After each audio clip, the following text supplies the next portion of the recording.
Shoranur Venad എക്സ്പ്രസിന് Ernakulam south സ്റ്റേഷനിലെ stop പുനഃസ്ഥാപിക്കാൻ railway general മാനേജർക്ക് നിർദ്ദേശം നൽകിയതായി കേന്ദ്ര റെയിൽവേ സഹമന്ത്രി ഇ അഹമ്മദ് പറഞ്ഞു. കൊച്ചി ഡൽഹി അതിവേഗ ട്രെയിനും കൊച്ചി ഗോവ ട്രെയിനും താമസിയാതെ ഓടിത്തുടങ്ങുമെന്നും കേന്ദ്രമന്ത്രി ഉറപ്പു നൽകി. സൌത്ത് റെയിൽവേ സ്റ്റേഷനിലെ 6ാമത്തെ പ്ലാറ്റ്ഫോമിലെ പണികൾ നടക്കുമ്പോഴത്തെ സൌകര്യത്തിന് വേണ്ടിയെന്ന് പറഞ്ഞാണ് വേണാടിനെ സൌത്തിൽ നിന്ന് റെയിൽവേ പുറത്താക്കിയത്. കഴിഞ്ഞ വർഷം ജനുവരി 17 മുതലാണ് വേണാടിന്റെ സൌത്തിലെ സ്റ്റോപ്പ് നോർത്തിലേക്ക് മാറ്റിയത്.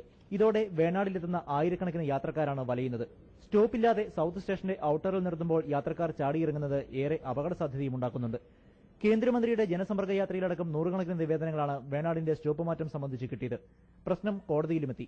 സ്റ്റോപ്പ് പുനഃസ്ഥാപിക്കുന്നത് സംബന്ധിച്ച് മന്ത്രി നേരത്തെ സൂചന നൽകിയിരുന്നുവെങ്കിലും ഇന്നലെ കൊച്ചിയിൽ ഇക്കാര്യം വ്യക്തമാക്കി. സൌത്തിലുള്ള ആളുകളുടെ വികാരം കൂടി മാനിച്ചുകൊണ്ട് ട്രെയിന് അവിടെയും കൂടി നിർത്തുന്ന അത് വീണ്ടും പുനരാരംഭിച്ചുകൊണ്ട് നടപടികൾ എടുക്കണമെന്ന് ഞാൻ ഉദ്ദേശിക്കുന്നു. ആവശ്യത്തിന് കോച്ചുകൾ കിട്ടാത്തതുമൂലമാണ് കൊച്ചി ഡൽഹി അതിവേഗ ട്രെയിനും കൊച്ചി ഗോവ ട്രെയിനും വൈകുന്നത്. ഇവ താമസിയാതെ ഓടിത്തുടങ്ങുമെന്നും കേന്ദ്രമന്ത്രി അറിയിച്ചു.